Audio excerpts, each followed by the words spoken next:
दोस्तों नमस्कार, मैं दिनेश कुमार आपके साथ हाजिर हूँ एक और विशेष प्रोग्राम लेकर। और इस विशेष प्रोग्राम का नाम हमने जो टैगलाइन रखी है यहाँ पर, कांग्रेस के नए लड़ाके। कांग्रेस के नए लड़ाके, इसका मतलब ये है कि अब ये जो चेहरे आपको दिखाई दे रहे हैं, इनमें से ज्योतिरादित्य सिंधिया को हटा दिया जाए तो ये चेहरे देश की राजनीति में बड़े चेहरे बन चुके हैं। जिसमें राहुल गांधी को आप देख रहे हैं, जो कि लोकसभा में नेता प्रतिपक्ष की जिम्मेदारी निभा रहे हैं। काफी जिम्मेदारी के साथ कांग्रेस पार्टी ने इन पर दांव खेला है और ऐसे में आगामी वक्त की राजनीति की विचारधारा और राजनीति की दिशा दशा तय करने के लिए राहुल गांधी जो है एक महत्वपूर्ण यहाँ पर की फैक्टर कांग्रेस पार्टी के लिए रहेंगे। ये प्रोग्राम इसलिए हम दिखा रहे हैं क्योंकि इस वक्त कांग्रेस पार्टी जो है वो सत्ता के लिए जद्दोजहद करती नजर आ रही, न सिर्फ केंद्र की सरकार में बल्कि राज्यों के चुनाव में भी। और दिल्ली में विधानसभा का चुनाव है, लेकिन उस चुनाव में भी ये चेहरे जो है बड़ा रोल निभाने वाले हैं।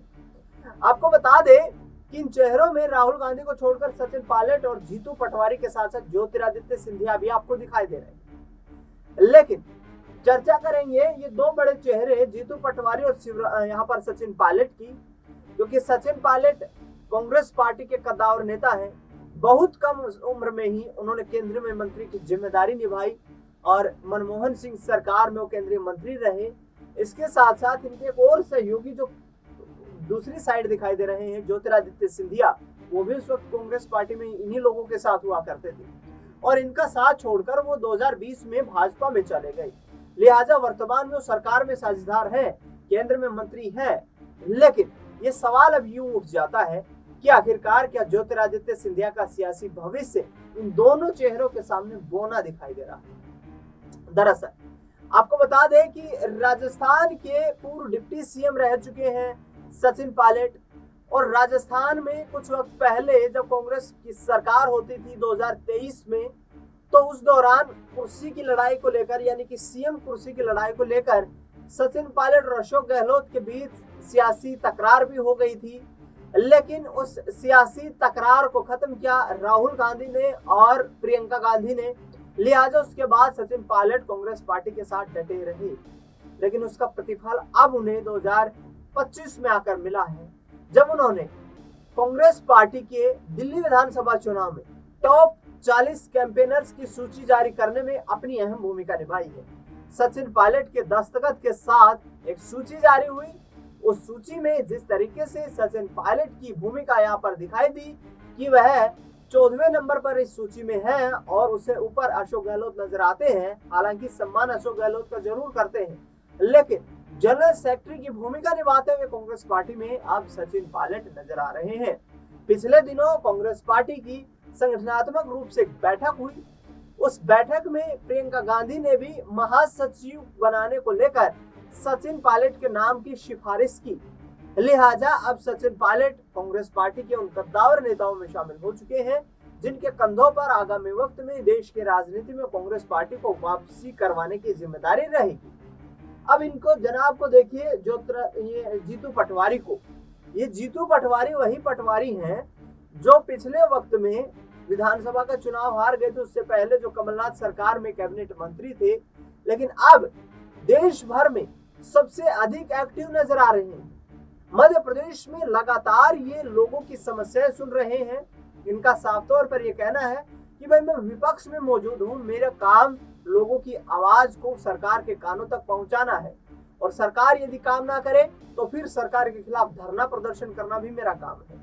जिसको लेकर ये जीतू पटवारी साहब लगातार मध्य प्रदेश में अपनी सियासी पैठ को मजबूत बनाने में लगे हुए हैं, क्योंकि इनके सामने बड़े दो दिग्गज कांग्रेस के नेता मध्य प्रदेश में कमलनाथ और दिग्विजय सिंह अब बोने साबित हो रहे हैं। लिहाजा अब चर्चा करते हैं महाराज की भी, यानी कि ज्योतिरादित्य सिंधिया की। ज्योतिरादित्य सिंधिया भी इसी तिकड़ी में शामिल थे। राहुल गांधी के साथ आना जाना, उनके साथ रणनीतियां तैयार करना, ये कहीं ना कहीं ज्योतिरादित्य सिंधिया उस वक्त प्रमुखता की भूमिका में थे। विधानसभा के चुनाव होते हैं वर्ष 2018 में। उस वक्त कांग्रेस हाईकमान यहाँ पर कमलनाथ को, क्योंकि राजीव गांधी इंदिरा गांधी के वक्त से सक्रिय होते हुए उन्हें मुख्यमंत्री बना देती है, महाराज नाराज हो जाते हैं। महाराज का ये कहना है कि मुझे मुख्यमंत्री बनाया जाना था और कमलनाथ को आपने मुख्यमंत्री बनाकर गलती कर दी। लिहाजा कांग्रेस पार्टी की 22 विधायकों के साथ बगावत करते हुए यहाँ पर इन्होंने सरकार को धराशायी कर दिया था। बीजेपी में शामिल हो गए थे। वर्ष 2023 आया, विधानसभा के चुनाव को बिगुल बजा मध्य प्रदेश में।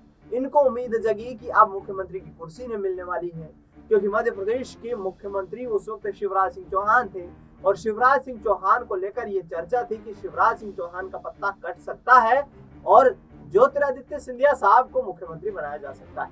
लेकिन पैराशूट लैंडिंग होती है उज्जैन के 3 बार के विधायक मोहन यादव की पैराशूट लैंडिंग के माध्यम से अब ज्योतिरादित्य सिंधिया का कुर्सी से पत्ता कट गया।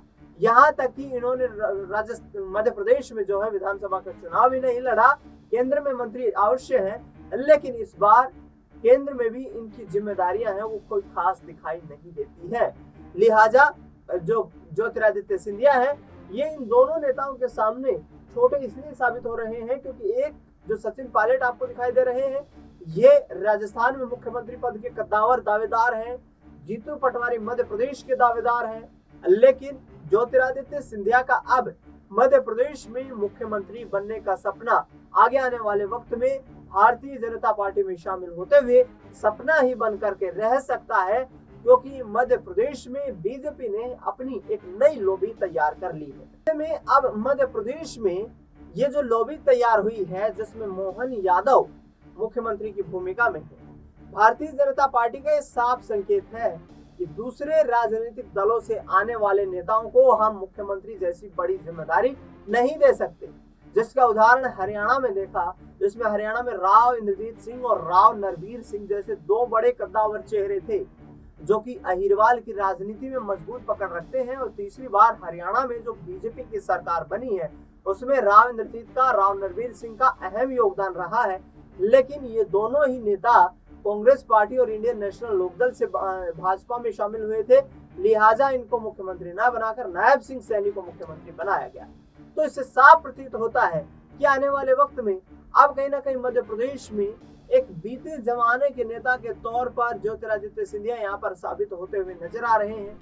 हालांकि देखना बेहद दिलचस्प होगा कि ज्योतिरादित्य सिंधिया की मध्य प्रदेश में यहाँ पर सक्रियता को लेकर भारतीय जनता पार्टी किस तरीके से इनका इस्तेमाल कर पाती है, क्योंकि कांग्रेस पार्टी ने विशेष तौर पर जीतू पटवारी ने ब्लॉक लेवल पर अपनी टीम को बनाना शुरू कर दिया है और उनका साफ तौर पर कहना है कि आगामी वक्त में हम बड़ा सियासी परिवर्तन मध्य प्रदेश में करने जा रहे हैं।